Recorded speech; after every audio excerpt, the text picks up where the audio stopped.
결국 과세특에 녹여서 적을 수 있으면 좋을 것 같습니다. 논문 쓰라는 얘기 전혀 아닙니다. 그렇다고 연구활동을 하지 말라는 얘기도 아니고요. 자, 오늘은 2021-22 윈터 시즌 이투스 신용통학원 우리 내신연구소의 비교과 특강을 준비했습니다.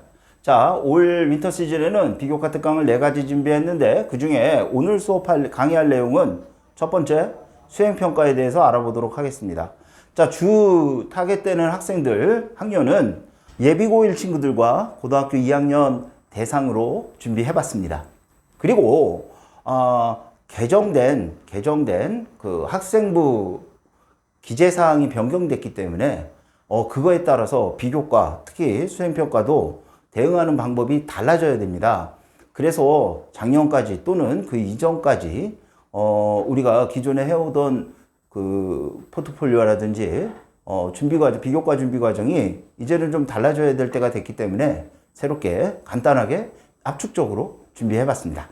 자, 보십시오. 자, 수행평가. 오늘 강의해야 될 수행평가에 대해서는 크게 6단계를 준비했어요. 먼저 왜 수행평가인가? 도대체 왜 수행평가가 시간이 갈수록 중요해지는 것인가? 그거에 대해서 좀 알아보고요. 그 다음에 우리 주변에 고등학교들은 수행평가 반영 비율이 실제로 어떻게 되는지 좀 알아보고요. 그 다음에 수행평가는 구체적으로 어떤 유형들이 있는지, 또 수행평가를 준비하는 데는 어떠한 기술적인 부분들이 필요한지, 또 그래서 그러면 그렇게 준비된 수행평가를 가지고 어떻게 해야 고득점을 얻을 수 있는지에 대해서 알아보도록 하겠습니다. 마지막으로 우리 이투스 신용통학원에서는 어떻게 수행평가를 대비하고 있는지 간단하게 말씀드리도록 하겠습니다. 자, 그러면 왜 수행평가인가? 보자. 내가 뭐 주저리 써놨는데 최근에 입시 추세는 정시 비중이 증가하고 수시 비중이 감소하는 경향을 띠고 있다. 이거 맞아요. 맞는 말이야. 정시 비중이 최대 40% 이상까지 늘어나고 있고 수시 비중은 전국적인 규모에서 볼 때 감소하고 있는 게 맞아요. 특히나 수도권 주요 16개 대학에서도 수시 비중이 감소하고 정시 비중이 높아지고 있어요. 그런데 여기서 조심해야 될 게 있는 게 상위 16개 대학 같은 경우에는 수시 비중, 그 중에서도 학생부 종합전형이나 학생부 교과전형이 생각보다 감소폭이 작습니다. 오히려 정시 비중이 40% 가까이 되면서도 수시 비중을 줄이지 않으려는 그런 경향성을 가지고 있습니다. 자, 그러면 어떻게 되느냐? 앞으로도 주요 대학들은 여전히 학종 비중이 크게 줄어들지 않을 상태이다. 결국 수시 준비는 무시할 수가 없는 상황이고 여전히 학종을 비롯해서 모든 수시 전형에서 가장 중요한 자료는 학생부다. 학생부 교과 전형이 됐든 학생부 종합 전형이 됐든 다른 전형에서도 반드시 필요한 필수 서류가 학생부이기 때문에 학생부에 기재된 내용이 굉장히 중요합니다. 자, 그런데 이러한 중요한 학생부의 기재사항이 대폭 변경이 됐어요. 자, 그러면 대폭 변경된 내용을 한번 보면 먼저 학생부 기재사항의 변경 내용을 살펴보면 전체적으로 그 분량이 줄어드는 추세를 가지고 있고 미기재되는 부분이 대폭 늘어났습니다. 그러니까 상대적으로 과목별 세부특기사항이 매우 중요해지는 그런 내용이 관건이 되겠습니다. 변경의 핵심 내용이 되겠습니다. 그래서 그러면 세부특기사항은 뭐냐? 결국은 돌아서 내신이 다시 중요해지기 시작했다. 학업 역량뿐만 아니라 우리가 과목별 세부특기사항을 통해서 수시에 특히 학생부 종합전형에서 평가 요소로 하고 있는 학업 역량, 발전 가능성, 전공 적합성, 인성 뭐 이런 것들에 대한 내용을 종합적으로 평가를 해야만 되는 상황입니다. 누가? 입사관이. 그러면 우리가 생기부의 활동은 학생이 하고 그 기재는 누가 하죠? 학교의 선생님들께서 기재하시고 평가는 누가 한다? 대학교 입학사정관들이 하는 거거든요. 그러면 가장 중요한 거는 평가를 누가 하느냐니까 우리가 활동할 때부터 기재해야 될 내용에서 어떻게 평가받을 수 있는지 고민을 해야 되는 상황인데 그 중에서 이제 점점 더 중요성이 높아진 게 어디다? 과목별 세부 특기 사항입니다. 그러면 과목별 세부 특기 사항이라면 아무래도 내신을 잘 받은 친구들이 유리하겠죠. 근데 내신에 수행평가의 반영 비율이 엄청 높아졌어요. 그러면 이 얘기는 무슨 얘기냐? 우리가 수행평가라는 게 단순하게 쪽지시험만 보는 게 아니잖아요. 보고서도 제출하기도 하고 발표를 하기도 하고 토론을 하기도 하고 때로는 실기평가도 해요. 그러니까 그러한 수행평가 과정에서 내가 그 과목에서의 열의, 리더십, 깊이 있는 이해가 있는지 전반적인 그 학생에 대해서 상황을 수행평가를 통해서 과세특에 반영되도록 비단 내신 점수뿐만 아니라 이런 내용까지 한꺼번에 고려해야 되는 상황이 되었습니다. 자, 그러면 보다 구체적으로 학생부 주요 항목의 비교과 영역, 즉 학생부 종합전형에서 평소에 우리가 주요하게 기재했던 내용들이 어떻게 바뀌었는지 보면요. 기존에 그러니까 2022년도, 2023년도 그러니까 작년하고 올해 고3까지 평가하는 거는 교과 활동에 대한 거는 과목당 500자. 이거는 지금 말씀드린 예비고1이나 올해 고등학교 2학년 학생 같은 경우에는 500자 바뀌지 않았어요. 그런데 뭐가 중요한 게 빠지냐? 영재, 발몬교육 이런 것에 대한 실적이 대입에 미반영되게 되었습니다. 자, 종합의원, 담임선생님이 적는 거죠. 학습발달, 행동발달. 자, 이거는 변화하지 않았고요. 자율활동도 500자로 그대로입니다. 자, 중요한 게 뭐냐? 다들 아시겠지만 자율동아리가 미반영되고요. 그 다음에 외부 단체 활동, 청소년 단체 활동, 여러 가지 교내, 교외, 청소년 활동들 있죠. 이것도 기재하지 않게 되었습니다. 그리고 과거와 마찬가지로 소논문은 기재가 금지되어 있습니다. 소논문 자체는 기재가 금지가 되어 있는데 그렇다고 특히 과학이라든지 수학이라든지 이런 이공계열로 진학하고자 하는 친구들이 고등학교 생활을 하면서 탐구 활동하거나 연구 활동하는 거를 못 적느냐? 그거는 아니겠죠. 그냥 무슨 소논문을 작성하기 위해서 외부에 뭐 유명하신 분들하고 조인트를 해서 뭐를 만들고 이런 게 안 된다는 거예요. 그러니까 학교 안에서 탐구 대회에서 참가를 했다든지 그래서 뭔가의 결과를 내고 보고서를 작성했다든지 이런 건 교내 생활이잖아요. 순수하게 본인의 노력으로. 이제 이런 것들은 당연히 적을 수 있습니다. 논문에 대해서 뭐를 만들어서 뭐를 하는 게 아니고 탐구 생활, 본인이 했던 어떤 조사라든지 자료 연구라든지 그런 거를 수업 시간에 녹여서 결국 과세특에 녹여서 적을 수 있으면 좋을 것 같습니다. 논문 쓰라는 얘기 전혀 아닙니다. 그렇다고 연구활동을 하지 말라는 얘기도 아니고요. 자, 그 다음에 봉사활동이 되는 게 되게 중요한데요. 이 봉사활동은 실적이 대입에 아예 미반영되게 되었습니다. 그리고 수상 경력이라든지 다음에 독서에 대해서도 지금 예비 고1, 고2 친구들은 반영이 안 되게 바뀌었습니다. 자, 그러면 이번에는 우리 지역 주변에 있는 학교들, 주요 고등학교들의 수행평가 학년별 반영 비율들을 조사해 봤어요. 작년도 2학기 기준에서 한번 보도록 할게요. 우리 희승이가 이제 3월 달에 입학하게 된 수원외고부터 먼저 봅시다. 자, 이놈아 수원외고는 1학년은 수행평가가 20%. 맞아. 중요한 얘기 안 했다. 이거 뭐다? 수학과 기준이야. 왜? 내가 수학 선생이니까. 그래서 다른 과목들 예를 들어서 이게 맞아. 전체적인 얘기를 좀 하면 수행평가 반영 비율이 높은 과목은 실기가 있거나 탐구라든지 연구활동하는 과목들은 수행평가 반영 비율이 높게 나와. 무슨 과목들? 과학. 그렇지. 과학, 실험한다든지 실습한다든지 기술과정처럼 실습이 또 있거나 음악미술체육처럼 실기가 있거나 아니면 수학에서도 수학 과제 탐구라든지 이런 부분들 또 기하 파트 같은 경우에는 실제로 그림을 그리고 뭐 이러잖아. 그러니까 그런 내용이 있는 과목은 수행평가 비율이 상대적으로 높다. 이렇게 말할 수 있습니다.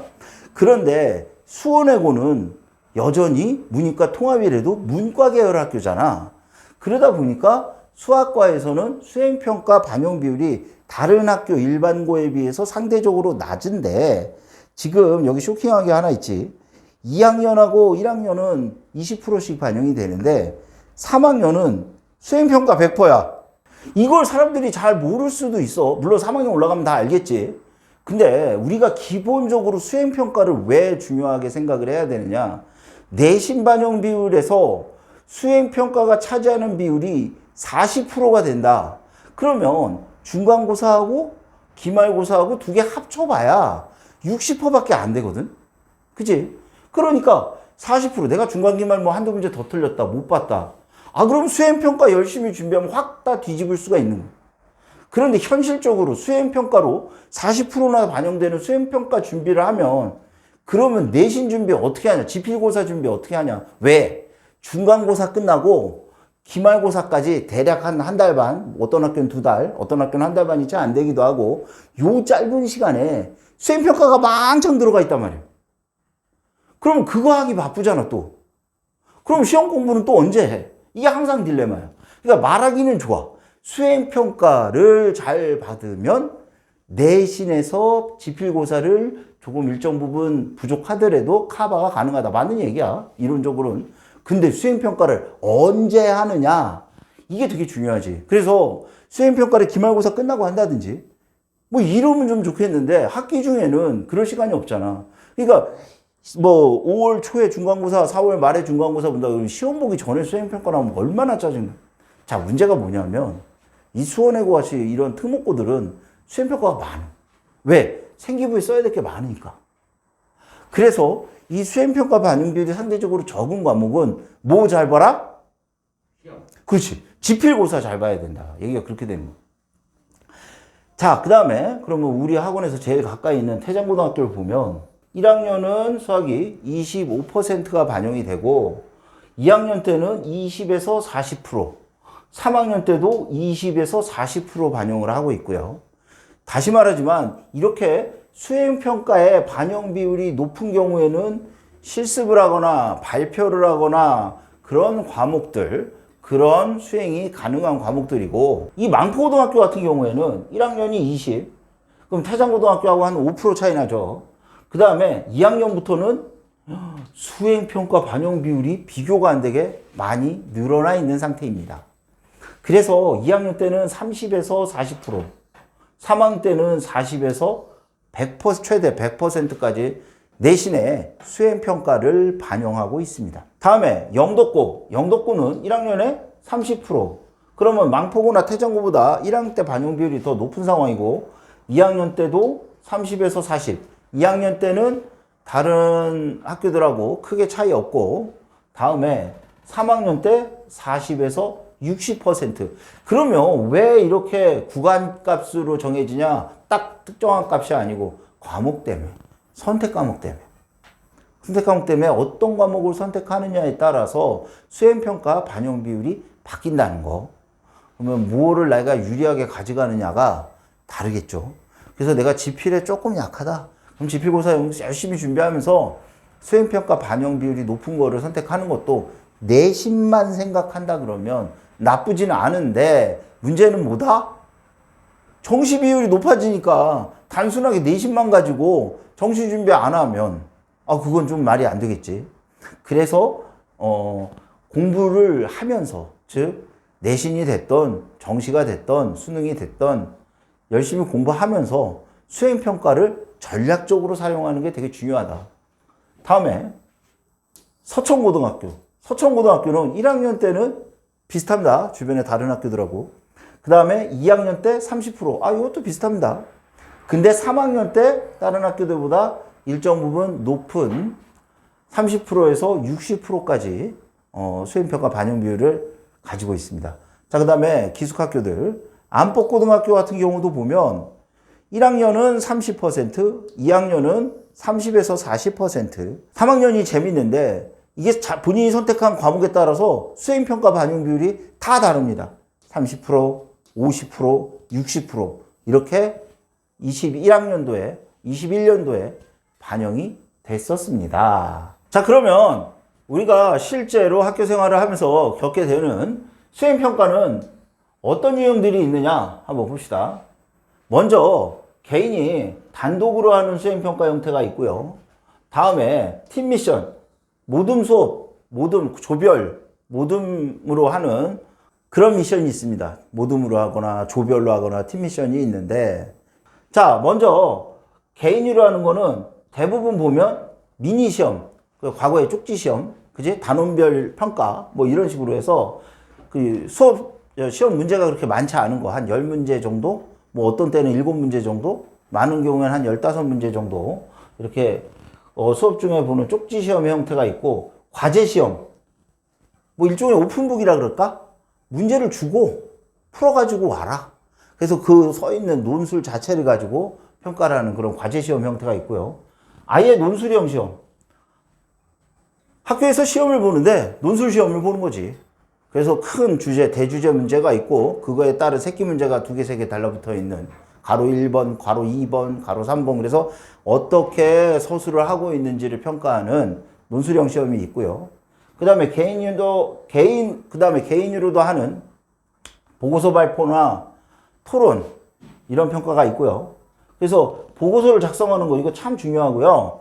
그 다음에 요즘에 코로나 때문에 온라인 수업하죠. 온라인 수업할 때는 선생님이 뭐 구글 클래스나 줌 수업을 할 때 또는 학교 홈페이지라든지 EBS를 통해서 과제물 제출하기, 이런 수행평가를 진행하기도 합니다. 마지막으로 본인의 포트폴리오 작성하는 경우가 있습니다. 팀 미션은 모둠 활동 같은 경우에도 보면 첫 번째로 보는 게 뭐 인성적인 면에서는 리더십, 그리고 팀원들 간의 협력, 뭐 이런 것도 보고, 그 다음에 그 모둠 활동 혼자 개인으로 하기에는 좀 벅찬 어떤 실험이라든지 그런 것을 통해서 조사 보고서를 작성해서 하는 경우도 있고, 실험 연구 자체를 평가하는 경우도 있고, 다음에 발표, 팀별 발표, 특히 여기서 중요한 거 뭐다? 디베이트, 토론. 그래서 모둠별 발표, 모둠 간 토론, 이런 형태의 수행평가도 있습니다. 다음에 마지막으로 실기 미션.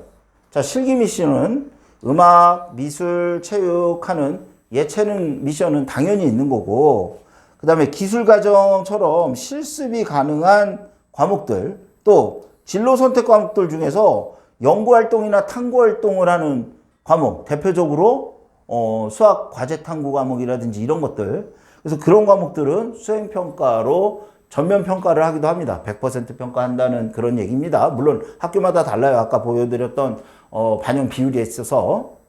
그러면 우리가 필요한 수행평가의 스킬이 뭐냐? 이거 내가 이거 왜 집어넣냐 하면, 이렇게 하면 안 된다는 거 보여주려고. 이게 PPT 한 장짜리 인터넷에서 뭐 어디 LG 케미토피아라는 데서 올려놓은 거 내가 캡처해가지고 올린 건데, 대부분의 학생들이나 PPT 만들어 본 경험이 없는 친구들은 이렇게 써. 이거 아무도 안 읽어, 이거. 아니, 이거 갖다 놓으면 나도 지금 보면 PPT 슬라이드를 꽉 채우는 숨도 못 쉬고 읽어 내려가야 할 듯한 줄들은 정말 지양해야 해요. 파워포인트는 발표를 도와주는 도구이지 보고 읽는 대본이 아니랍니다. 그지? 이거 아무도 안 읽는다고. 그러니까 수행평가를 이렇게 하면 정말 큰일 난다. 그거 아무도 안 읽어. 평가하는 선생님도 안 봐. 말하고 있는 본인도 이거 갖다 대본처럼 이것만 읽고 있어. 평가 점수가 잘 나올 수가 없지. 그지? 그래서 수행평가에서 가장 첫 번째로 챙겨야 될 거, PPT 만들기. 아직 고등학생들이 우리 어른들 또는 선생님들이 생각하는 것처럼 그렇게 많은 그런 경험이 있는 게 아니에요. 이렇게 자료 만드는 게. 그래서 이거 일삼아서라도 좀 만들어 봐라. 뭐 PPT도 좋고 파워포인트도 좋고 미리 캔버스도 좋고 모두캠도 좋고, 그래서 이런 것들을 사용할 수 있는 방법들이 웹상에서 여러 가지가 있는데 적어도 한두 가지는 좀 알면 좋고, 그리고 뭐 또 이런 거에 또 너무 관심이 있는 친구들은 아예 포토샵 준비하는 친구들도 있어요. 그러니까 그런 것도 한번 생각을 해봐야 되고, 그래서 PPT를 작성할 때 강조해서 봐야 될 거는 키워드와 관련된 내용을 간략하게 한눈에 파악하기 쉽게 작성하는 거고, 그 다음에 본인이 전하고자 하는 메시지가 잘 표현되는 그런 이미지를 예제로 들어서 사용하는 것도 좋습니다. 다음에 두 번째, 한글. 자, 우리가 프레젠테이션을 하거나 또는 어떤 보고서를 만들 때 가장 많이 쓰는 게 워드 프로세서예요. 그래서 워드 프로세서라 그러면 아래 한글도 있고 MS 워드도 있고 그런, 또는 뭐 엑셀을 데이터베이스에 엑셀을 쓰는 친구들도 있고. 그래서 왜 그 얘기를 하느냐, 실제로 아이들이 핸드폰만 가지고 맨날 이러니까 실제 보고서를, 제대로 된 보고서를 작성할 때 많이 쓰는 아래 한글이나 또는 MS 워드나 그런 거 사용할지를 잘 몰라서, 왜? 그런 워드 문서 작업을 할 때 시간이 훨씬 오래 걸려. 그렇게 오래 걸리게 투자해서 만든 문서가 보기 좋고 요약 잘 돼 있고 자기 메시지를 잘 전달하는 문서냐? 그것도 아니야. 왜? 순전히 쓸 줄 모르니까 만드는데 시간 오래 걸려. 제대로도 못 만들어. 그러면 그런 보고서를 가지고 평가하는 선생님이 좋은 점수를 줄 리가 없잖아. 그러니까 이런 부분들은 미리 준비를 해놔야 합니다. 다음에 글쓰기. 자, 지금 위에서 말한 PPT나 아래 한글이나 다 어떻게 보면 내가 가진 생각을 표현하는 도구였다 그러면 가장 중요한 게 뭐냐? 내 내용을 얼마나 간략하게, 정확하게 핵심을 찝어서 전달할 수 있느냐. 이거는 본인의 글쓰기 실력에 다른 거다. 자, 그러면 문예창작과나 아니면 문과 계열 친구들, 어휘력도 풍부하고 표현도 자유자재로 하는 친구들이 있는가 하면 수학은 뒷다 잘하는데, 수학만 잘하는데, 실험도 곧잘 하는데 뭘 쓰라 그러면 답이 안 나오는 경우. 그치? 이제 이런 친구들은 반드시 해야 될 게 하다못해 일기를 쓰든지 발표 자료를 쓰든지 이렇게 글 쓰는 연습을 해야 된다. 꼭 필요하다. 근데 글쓰기의 시작은 독해력부터 시작인 거고, 글쓰기의 시작은 간단한 표현부터 시작인 거고, 그래서 장황한 표현, 산문도 써보고 그러다가 압축적인 내용을 효과적으로 전달하기까지, 간략한 문장으로 표현하는 데까지 훈련이 되어 있어야 된다. 이게 제일 중요하다. 어떻게 보면 이게 제일 중요하다. 왜? 내 의사를, 내 생각을 표현하는 가장 핵심이다. 자, 그 다음에 마지막으로 발표하고 토론에도 스킬이 있습니다. 그래서 그러면 토론한다고 맨날 지가 잘났다고 자기 주장만 막 강조해가지고 상대방 주장을 제대로 안 들어주는 거, 그거 눈살찌 풀어지는 일이거든. 그러니까 그것도 별로 도움이 안 되고, 두 번째, 토론을 하는데 요즘 선생님들 좀 그게 나는 소식이 불만인데, 자기 소신을 발표하는 게 아니라, 자, 너는 반대편 패널이 되라. 너는 찬성 패널이 되라. 그래서 나는 찬성하고 있는데 반대편 패널이 돼서 반대편의 얘기를 하게끔 만드는 토론들도 하거든. 이게 무슨 얘기냐? 그런 토론은 토론의 스킬을 늘리는 데는 도움이 되지만 자기 주장을 하는 거는 사실은 도움이 안 돼. 오히려 거짓말하는 거 아닌가? 나는 그런 생각이 돼. 거짓말을 능수능란하게 하는 기술을 쌓는다? 글쎄, 좀 아닌 것 같긴 한데, 뭐 어떻게 하겠어? 다 찬성하고 한 명도 반대가 없으면 너 반대해 하는 수밖에 없겠지. 이해는 해. 다음에, 그래서 발표하고 토론할 때는 태도가 되게 중요한데, 자신감 있는 표정, 그 다음에 올바른 표현. 그러니까 나도 발음이 많이 뭉개지는 편인데 발음이 뭉개지지 않게 빠른 말을 하더라도 정확한 표현을 하는 게 되게 중요하고, 카리스마. 칼을 갈아야 돼. 카리스마. 응? 그래, 이런 자신감 있는 태도, 눈빛, 표정, 행동, 뭐 이런 것도 되게 중요해. 그런 게 실제로 전달하고자 하는 본인의 메시지에 강조를 줄 수도 있고 의미를 부여하는데 보다 효과적으로도 쓸 수 있기 때문에 이게 충분히 연습이 된 친구들이 압도적으로 유리하다. 그 다음에 내가 여기다 팁을 하나 주자 그러면 큐시트를 사용해라. 다음에 제스처라든지 여유 있는 표정을 보이는 게 되게 중요하다. 큐시트 뭔지 알지? 이렇게 왜 무한도전이나 뭐 이런 거 보면 이렇게 진행자가 뭐 이렇게 하나씩 들고 있잖아. 요거 이렇게 반만한 거는 뭐 이렇게 드는데 사실은 방송용 큐시트 별거 아니야. 이런 종이에다가 뭐 여기 뭐 무한도전 이렇게 써 있고 뭐 방송 무슨 뭐 무슨 예능 프로 써 있고 여기다가 그냥 그 대본 이렇게 A4 프린트한 거 반 잘라가지고 이렇게 붙여놓고 본인이 강조해야 될 부분들 꼭 말해야 되는 언급해야 될 부분들 밑줄 그어 있는 형태. 그래서 이렇게 중간에 놓치지 않도록 이렇게 보고. 오케이? 큐시트를 사용하면 발표를 할 때나 토론할 때 유용하게 활용할 수 있습니다. 자, 그러면 이 이상에서 우리가 수행평가를 준비하는 과정에서 우리가 고등학교로 올라간다든지 아니면 다음 학년에 승급하기 전에 방학 동안에 조금 더 준비를 해야만 하는 그런 기술들에 대해서 알아봤다 그러면 다음으로는 그래, 우리가 그렇게 준비를 했다. 뭐 어떻게 하면 수행평가를 그래도 조금이라도 고득점할 수 있을까? 오늘 꿀팁 방출합니다. 자, 그럼 다음 보시죠. 자, 수행평가를 잘 보려면 어떻게 해야 되느냐? 꿀팁 봅시다. 평상시에 수업할 때 담당 선생님의 성향을 파악해라. 아, 이렇게 약간 좀 신경질적이고 날카롭거나 아니면 나처럼 스터번하거나 아니면 개방적인 선생님도 있고 선생님도 인간인데 어떻게 모든 사람 선생님이 객관적이고 로봇처럼 하겠어? 그렇진 않지. 평가 기준은 가지고 있지만 선호하는 게 조금씩 다르다.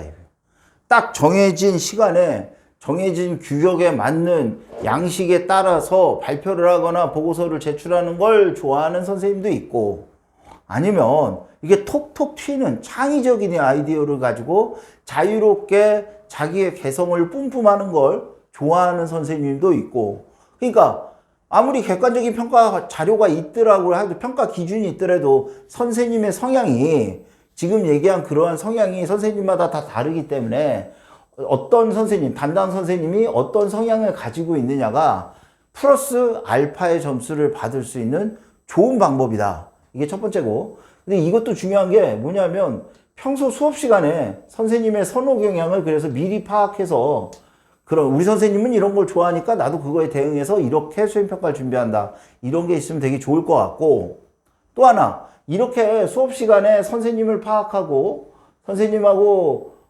눈인사하고 선생님하고 코드를 맞추려면 선생님과 친해져야겠지? 그러려고 그러면 기본적으로 수업을 열심히 들어야겠지? 그러니까 수업의 참여도를 높이는데도 되게 긍정적이다. 그래서 선생님은 첫 번째보다 담당 선생님의 평소 성향, 좋아하는 거를 파악을 하고 있어라. 자, 그래서 이게 겉다르고 속다른 거지. 다음에 이거 은근히 중요한데 아이들이 바쁘고 미루기도 하고 다른 것도 해야 되니까 우선순위에 밀려서 언제까지 수행평가 준비를 해서 보고서를 제출하세요 뭐 이런 게 있었을 때 날짜 못 지키는 친구들이 있거든. 이거는 안 좋아요. 왜? 남들은 다 그 시간에 내는데 나는 이틀 늦었다? 그러면 일종의 반칙이거든.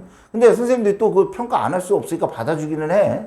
또는 뭐 많은 친구들이 그 날짜에 안 내는 경우에는 날짜를 조금 밀어주기도 하고 이 여유는 있는데 융통성은 있는데 기본적으로 선생님도 제 날짜에 제 시간에 딱 내주는 친구들이 이쁘게 보이지 않겠어?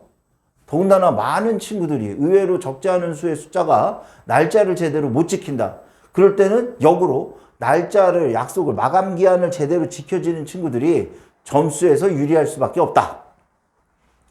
그래서 직접적으로 감점 요인이 늦는 게 될 수도 있다. 심지어 직접적인 감점 요인이 될 수도 있으니까 내가 마감 기한은 꼭 지킬 수 있도록 최대한 노력해서 제출하는 게 옳다. 다음에 세 번째, 이것도 중요해. 발표 피드백을 적용해서 발표한다. 이거 하는 친구들이 거의 없어. 그러니까 발표 자료 만들고 무슨 뭐 보고서 만들기 급급하지. 그거를 어떻게 잘 됐느냐 못 됐느냐 다시 보고 평가해서 본인 마음에도 안 들 때도 있고 아 나는 급하게 뭐 이렇게 형식적으로 만들었는데 그거를 읽어본 다른 사람들은 마음에 안 들 수도 있고 내 딴에는 발표 5분 전까지 준비해서 쓱 들어가서 발표했는데 그러다 보니까 준비가 부족해서 열심히 준비한 그 자료의 내용을 평가받기보다는 본인의 그냥 보여지는 이미지 그지? 그래서 그렇게 오히려 부실하다고 보여질 수도 있으니까 피드백을 받아라. 그래서 설사 이번에 발표는 좀 못하더라도 다음번에 수행평가 발표는 잘할 수 있게 내 발표의 피드백을 받아라. 기왕에 시간이 있다 그러면 친구들하고 앉아서 내가 발표하는 걸 상대방이 평가해 주기도 하고 또는 지금 영상을 이렇게 찍잖아. 그지? 그래서 본인이 발표하는 거를 영상을 찍어가지고 자기가 자기 영상을 이렇게 지켜보면 쪽팔려. 그지? 그리고 이런 거, 진짜 이러면 안 되는데 이런 게 나오거든. 그러니까 그런 거를 보고 나면 실전의 발표에 가서는 토론에 들어가서는 그런 걸 주의하겠지.